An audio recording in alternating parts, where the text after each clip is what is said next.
এই যে একটা বক্স বানাইতেছি। আমি আছি আরবন্ড বসে এটারে সম্ভব মই বলে বাংলাদেশে আর দেশে আরবন্ড বলে এটার বই বানাইতেছি। বিদেশ কষ্ট অনেক। এই যে সকাল 8টার সময় আইছি, 1 মিনিট রেস্ট নেই করতেছি। এখন কটা বাজে? 7:30 বাজে রাত্রে। এখনো কাজে আছি।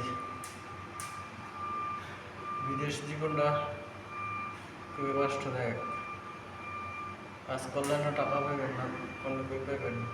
খানা থাকা আবার নিজের মাসে তো 50,000 টাকা খরচ হয়ে যায়। তো ওই যে আমি গ্লাসের মধ্যে দেখা যাইতেছে কোথায় পয়সা দিছি।